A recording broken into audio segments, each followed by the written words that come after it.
2024 లేదా 25లో డిగ్రీ లేదా బీటెక్ చదివారా? సాఫ్ట్‌వేర్ జాబ్ కోసం ఎదురు చూస్తున్నారా? అయితే కోడ్ జ్ఞాన్ 100 డేస్ కోర్సులో చేరండి. జాబ్ సాధించండి. నమస్తే. సహజంగా ఆడవాళ్ళు అమితంగా ఇష్టపడే ఐటమ్స్ ఆభరణాలు. ఈ గోల్డ్ ఆర్నమెంట్స్ మీరు చాలా మక్కువ చూపిస్తున్నారు అనుకోండి, అది వేరే విషయం. సో ముఖ్యంగా బంగారము ఆడవాళ్ళకి చాలా అవినాభావ సంబంధం ఉందని చెప్పడంలో అతిశయోక్తి లేదు. ఎందుకంటే చాలా లైక్ చేసే ఐటమ్స్ ఆడవాళ్ళు. సో ఈ పర్టిక్యులర్ ఐటమ్ అయిన ఈ గోల్డ్ ఇంతగా ఆడవాళ్ళు లైక్ చేయడానికి కారణం ఏంటంటే, మన యొక్క సోషల్ స్టేటస్ని చూపించుకోవడానికి మనం ఎంత కాస్ట్లీ చీర కట్టినా, ఎంత గొప్పగా మనం ఉన్నామని చూపించుకోవాలనుకున్నా, ఆడవారు వేసుకునే ఆభరణాల మీదే ఎక్కువ ఆ ప్రాధాన్యత అనేది ఆధారపడి ఉంటుంది. కొన్ని యుగాల నుంచి కానీ, లేకపోతే మనకు తెలిసి డౌన్ ద లైన్ ఒక 100 సంవత్సరాలు ప్రామాణికంగా తీసుకుంటే, బంగారు ఆభరణాలకి ముఖ్యంగా ఆడవాళ్ళకి ఎంతో మక్కువైన అంశంగా చారిత్రక సత్యాలే కాదు, నిజ జీవితంలో కూడా అందరం చూస్తూనే ఉంటాం.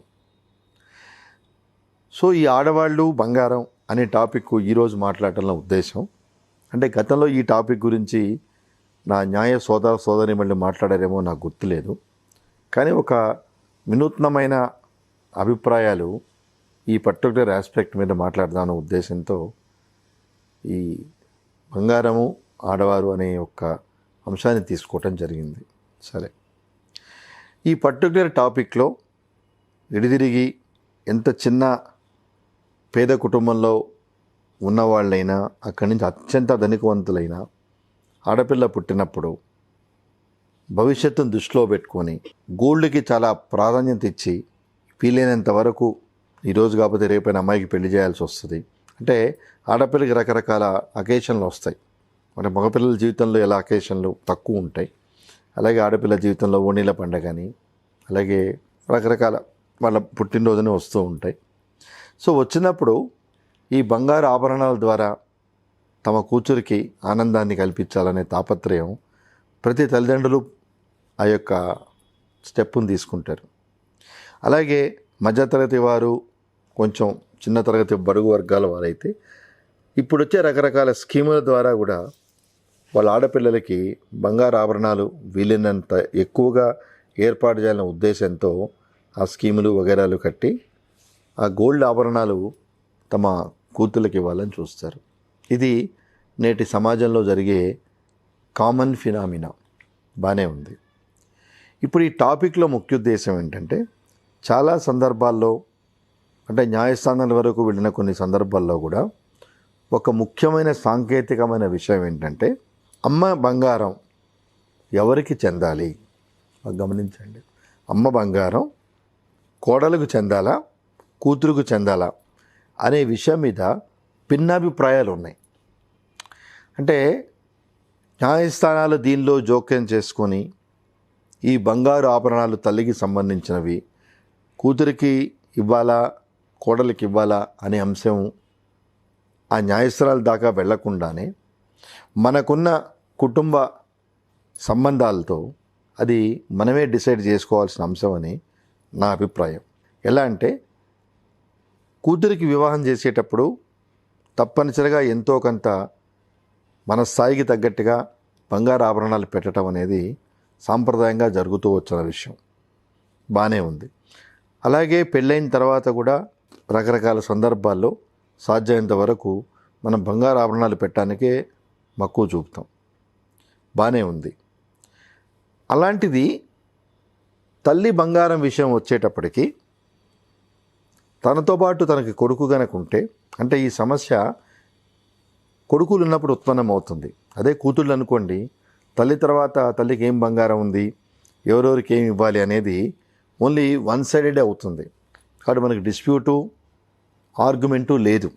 మెయిన్ ఆర్గ్యుమెంటు, డిస్ప్యూటు వచ్చేదల్లా కోడలు కూడా ఉన్నప్పుడు, ఇది కోడలికి ఇవ్వాలా, కూతురికి ఇవ్వాలా అనే విషయం వచ్చినప్పుడే ఈ డిస్కషన్కి అవకాశం ఉంది. సో ఆ రకంగా చూసుకున్నా ఈ రకమైన సామాజిక బాధ్యతగా చూసుకున్నాం, అది సామాజిక పరిణామంగా మనం పరిగణించిన కోడలు కూడా ఉన్నప్పుడు వీలైనంత వరకు, అంటే ఈ రోజుకి ఫ్యూ ఫ్యామిలీస్ తప్పితే ఎవరు ఉద్యోగ ధర్మంలో దూరంగా ఉన్న తల్లిదండ్రులు కొడుకులు, తల్లిదండ్రులకి పెద్ద వయసు వచ్చేటప్పటికి ఆటోమేటిక్గా వీలైనంత వరకు కొడుకుల దగ్గర వాళ్ళ యొక్క ఫైనల్ డేస్ని గడపటానికే ఈ రోజుకి మక్కువ చూపుతున్నారు. సో ఇటువంటి పరిస్థితుల్లో కొంతమంది వాదన ఏంటంటే, మనకి కోడళ్ళు లాస్ట్ అంటే వాళ్ళు పెద్ద వయసులో ఉన్నప్పుడు మంచి చెడు చూస్తున్నప్పుడు తల్లి బంగారం, అంటే ఇక్కడ అత్తగారు అవుతుంది, అత్తగారి యొక్క బంగారం కోడలికి ఇవ్వటమే కరెక్టు అని ఒక గ్రూప్ ఆఫ్ డిస్కషన్ ఒకటి ఉంటే, మళ్ళీ ఎట్ ద సేమ్ టైం ఇందాక మనం అనుకున్నట్లుగా వివాహం చేసేటప్పుడు మన ఆడపిల్లకి బంగారు ఆభరణాలు పెట్టి వీలైనంత వరకు మన స్థాయి తగ్గట్టుగా పంపిస్తున్నాం కాబట్టి, అలాగే మన ఇంటికి వచ్చిన అమ్మాయి కూడా ఆ అమ్మాయి యొక్క వివాహ సమయంలో తను కూడా తన స్థాయిని బట్టి బంగారు ఆభరణాలు తెచ్చుకునే అవకాశం ఉంది. కాబట్టి అంటే ప్రిన్సిపల్ మనం పెళ్లి చేసి పంపించే అమ్మాయికి ఏ రకమైన బంగారు ఆభరణాలు మన స్థాయి తగ్గట్టు పెడుతున్నాము, మన ఇంటికి వచ్చే అమ్మాయి కూడా ఆ రకమైన స్థాయిలో తెచ్చుకుంటుంది. కాబట్టి ఇది కోడలకే ఇవ్వాల్సిన పని లేదు అని ఒక వర్గం వాదన. కానీ న్యాయంగా చూస్తే మనం పెద్ద మనసు చేసుకొని కనుక ఉంటే, తల్లి బతుకున్నంత వరకు లెట్ హర్ ఎంజాయ్, ఆ ఆభరణాలు ఏమున్నాయో, ఆ ఆస్తిపాస్తులు ఏమున్నాయో ఆమెను ఎంజాయ్ చేయనియండి. ఆమెకి ఎవరికి ఇష్టమైతే వాళ్ళకి ఈ ఆర్నమెంట్ మీరు తీసుకోండి, ఈ ఆర్నమెంట్ మీరు తీసుకోండి అని ఆమె డిసైడ్ చేయమనండి. ఇది ఆమె ఉన్నప్పుడు మాట్లాడుకోవటం అనేది అంత ఆరోగ్యకరంగా సాంప్రదాయంగా అనిపించదు. ఎందుకంటే తల్లిదండ్రులు వాళ్ళ యొక్క పరిస్థితి ఎలా ఉన్నా పిల్లలందరినీ సమానంగా చాలా కష్టపడి వీలైనంత వరకు పిల్లల అభివృద్ధికి వాళ్ళ వంతు ప్రయత్నం చేస్తారు. సో అలాగే వాడికి ఆస్తులు ఉన్నప్పుడు అది పిల్లలకే చెందుతాయి. వాళ్ళకున్న స్థిరాస్తులు కానీ చరాస్తులు కానీ వారి సంతానానికే ఇస్తారు. సో అలాగే ఈ మధ్య రీసెంట్గా వచ్చిన రాజ్యాంగ పరిణామాలు, ఉన్నత న్యాయస్థానాల తీర్పులతో మగపిల్లలతో సమానంగా ఆడపిల్లలకు కూడా ఆస్తి హక్కులో వెసులుబాటు కల్పించారు. కాబట్టి ఇలాంటి నేపథ్యంలో ఒక పర్టికులర్ ఆస్పెక్ట్, అంటే కొన్ని ఈ బంగారం దగ్గర కలహాలు రేపిన సందర్భాలు, కొట్లాడిన కుటుంబాలు చాలా ఉన్నాయి. అంటే మనం సంపాదించుకోగలిగే పరిస్థితి మనకుండి వాళ్ళ మీద ఆధారపడినంత వరకు అది సమస్య కాదు. అలాగే అన్నా చెల్లెలు అక్కా తమ్ముళ్ళు ఉన్నప్పుడు, లేదు ఇద్దరు అన్నదమ్ములే ఉన్నప్పుడు, ఆడపిల్లలు లేరు అనుకున్నప్పుడు, ఒకరి ఆర్థిక పరిస్థితి బాలేనప్పుడు ఈ బంగారం ఏదో కొంచెం వెసులుబాటు లేని అతనికి మనం కల్పిస్తే అతను ఆర్థికంగా కొంత కంఫర్టబుల్ జోన్లో ఉంటాడని చేసుకునే పెద్ద మనసు కూడా ఈ అన్నదమ్ములకు ఉండాలనేది నా అభిప్రాయం. ఎందుకంటే అందరు కొడుకులు, అంటే పిల్లల తల్లికి సమానంగా పుట్టిన, సమానంగా ప్రేమాభిమానాలు పంచిన, ఎవరి భవిష్యత్తు ఎలా ఉంటుందనేది తల్లిదండ్రుల చేతుల్లో లేదు. సో ఈ పరిణామంలో ఒక కొడుకు ఉన్నత స్థాయిలో ఉండొచ్చు, ఇంకో కొడుకు నార్మల్గా ఉండొచ్చు, ఇంకో కొడుకు కొంచెం ఇబ్బందికరమైన పరిస్థితిలో ఉండొచ్చు. సో ఇక్కడ రేషనాలిటీ అనేది చూపించాలి తప్పితే హక్కులకి పోకూడదు అనేది నాకున్న అభిప్రాయం. అంటే ఎవరికి నీడ్ ఉందో, ఎవరికి మనం ఫైనాన్షియల్గా అసిస్టెన్స్ చేస్తే వాళ్ళ కాపురం నిలబడి కొంచెం బెటర్గా ఉంటుందో వాళ్ళకి వెసులుబాటు ఇవ్వాలి తప్పితే let us not look or share this gold as a matter of right. ఇది ప్రేక్షకులు గమనిస్తారని నా ఉద్దేశం. ఎందుకంటే తరచుగా యావరేజ్ ఆఫ్ ఫ్యామిలీస్లో జరిగే డిస్కషనే ఇది, ఎవరికి ఇవ్వాలి ఏంటి అని. అలాగే ఇదే సిద్ధాంతం ఓన్లీ ఆడపిల్లలు ఉన్న కుటుంబాలు కూడా వర్తిస్తుంది. ఒక అమ్మాయి లైఫ్ బాగుండొచ్చు, ఇంకో అమ్మాయి లైఫ్ కొంచెం ఇబ్బందికరంగా ఉన్నప్పుడు it is the discretion of the mother and it is the main comfortable zone of the other daughter who is well of. అరే మా అక్కయ్య బాగాలేదు ఆర్థికంగా, ఈ గోల్డ్ ఏదో అమ్మాయికి ఇస్తే దాన్ని వాళ్ళ యొక్క ఫ్యామిలీకి ఉపయోగించుకుంటారు, అలాగే లేకపోతే నా చెల్లెల కాపురం బాగాలేదు వాళ్ళు చేస్తే ఉపయోగించుకుంటారు అనే ఒక సామాజిక దృక్పథం, ఆ చారిటీ అనేది పిల్లల్లో ఉండాలి. We all are blood relatives, ఎవరు కాదు, ఎంత కాదనుకుని అందరం రక్త సంబంధీకులమే. రక్త సంబంధీకులం అయినప్పుడు తల్లిదండ్రులు బతికున్నప్పుడు ఎన్నో కేసులు చూశాను. తల్లిదండ్రులు చనిపోయిన తర్వాత ఆ బాడీని అక్కడ పెట్టి ముందు నాకేం చేస్తారో మన మ్యాటర్స్ సెటిల్ చేయండి, then only I will permit to move this body అన్న కేసులు అన్న పిల్లలు చాలామంది ఉన్నారు. అంటే ఆ సిచ్యువేషన్ అయిపోతే మళ్ళీ సెటిల్మెంట్ లాంటివి జరగవేమో, కాబట్టి ఇది ఉన్నప్పుడే అంజు అడ్వాంటేజ్ తీసుకొని చేయాలనుకుంటారు. కానీ ఆ రోజు ఆ రకమైన పరిస్థితి చేస్తే, అంటే కొడుకు కానీ కూతురు కానీ, రేపటి నుంచి ఆ కుటుంబంలో వాళ్ళకి స్థానం ఉండదనే విషయాన్ని వాళ్ళు మర్చిపోతున్నారు. అంటే ఇద్దరు హుక్ ఆర్ క్రుక్, నాన్న కానీ అమ్మ కానీ కాలం చేసిన తర్వాత ఆ బాడీని అక్కడే పెట్టుకొని మనం ఈ రకమైన పంచాయతీల సెటిల్మెంట్ గురించి ఆస్తుల గురించి చేసినప్పుడు ఆ స్పర్ ఆఫ్ మూమెంట్లో in order to avoid our social courtesy settle చేసి ఉండవచ్చు, చేస్తున్నారు కూడా. కానీ రేపటి నుంచి వాళ్ళే సోషల్ బాయ్కాట్ కాబడతారు. బంధువుల్లో కానీ స్నేహితుల్లో కానీ వాళ్ళ సరౌండింగ్స్లో కానీ they will be socially boycotted. So దానివల్ల మనకేముంది, అయినా సరే పర్లేదు, I'm sticking on to my comforts అనుకున్న వాళ్ళకి మనం ఏం చెప్పలేం. కాబట్టి ప్రేక్షకులు గమనించాల్సింది ఏంటంటే, ఇక్కడ ఆస్తులు హక్కులు అనే విషయం పక్కన పెడితే మనకున్న ప్రాపర్టీస్ మన ప్రకారం వస్తాయనేది అందరికీ తెలిసిన విషయమే.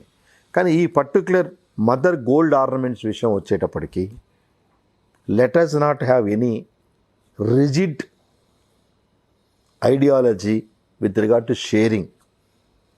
కుటుంబ పరిస్థితుల్ని బట్టి, మనకున్న ఆర్థిక సామాజిక వెసులుబాటును బట్టి ఆ కాంపోనెంట్ని మనం డిసైడ్ చేసుకున్నాను తప్పించి let us not fight, let us not create any mental agony or inconvenience to our old age parents. దీన్ని ప్రేక్షకులు గమనిస్తారని చెప్పని నేను అనుకుంటున్నాను. ఎందుకంటే వెరీ సెన్సిటివ్ ఇష్యూ. ఉన్నంతకాలం వాళ్ళేం కట్టుకుపోరు. తల్లిదండ్రులు ఎంత దాచిపెట్టినా ఎంత కష్టపడి చేసినా అల్టిమేట్లీ అది పిల్లలకే. ఆ విషయం పిల్లలకు తెలుసు.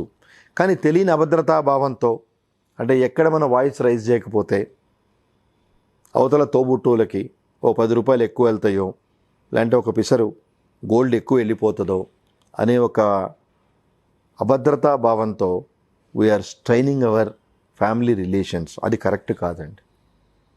వీలైనంతవరకు తల్లిదండ్రులు పిల్లలకి మంచి చేయాలనే ప్రయత్నిస్తారు తప్పితే వెరీ రేర్ పార్షాలిటీ చూపిస్తున్నారు అనుకునేవి. పార్షాలిటీ ఎందుకు చూపిస్తారంటే కంపారిటివ్గా ఆ పర్టికులర్ కొడుకో కోడల యొక్క పరిస్థితి మిగతా పిల్లలకన్నా, అంటే మిగతా కొడుకు కోడల కూతుళ్ళ కన్నా ఇబ్బందికరంగా ఉన్నప్పుడు only as a matter of motivation, as a matter of safeguarding their financial situation parents చేస్తారు తప్పించి అవుట్రేట్గా వన్ సైడెడ్గా చేసే సందర్భాలు చాలా తక్కువ ఉంటాయి. ఎస్, ప్రాపర్టీస్ కనుక వన్ సైడెడ్గా చేస్తే you have every right to fight out in the court of law. కానీ ఈ పర్టికులర్ పాయింట్లో నాకెందుకో ప్రేక్షకులతో షేర్ చేసుకోవాలనిపించి, అంటే ఒక పర్టికులర్ కేసులో డైమండ్ రింగ్స్ చాలా వాల్యుబుల్స్ మదర్ ఒంటి మీద ఉంటే అవి కాలం చేసిన తర్వాత బాడీ అక్కడ ఉన్నప్పుడే వాటిని రికవర్ చేసుకున్నారు పిల్లలు. చాలా బాధాకరం వేసిన విషయం. సరే, నిజమే, వాల్యూ ఎవరికైనా వాల్యుబులే, అదేదో కాలిపోతాయి వాటిల్లో అనుకోవటం కాదు. అందరి ముందే ఆ ఒంటి మీద ఏమీ లేకుండా చేసి మీరు కొనిచ్చారా అంటే just because you are their children, how you can claim as a matter of right. మీరు ఏం చేశారు తల్లిదండ్రులకి?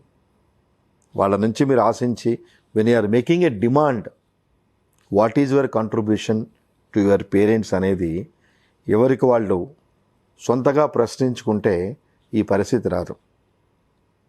ఈరోజు మనం మన తల్లిదండ్రుల పరిస్థితి చేస్తున్నప్పుడు రేపు మనకి పిల్లలు ఉన్నారు. సో ఇదే పరిస్థితి మనం ఫేస్ చేయాల్సి వచ్చినప్పుడు మానస, అండ్ ఆఫ్ కోర్స్ మీరు అనొచ్చు మనం కాలం చేసిన తర్వాత కదండి మనకి ఇవేం తెలియదు కదా అని. ఎస్, బట్ ఉన్న టైంలోనే మన ఆత్మసాక్షి మనం చేసేది కరెక్టా కాదా అని చెప్తుంది.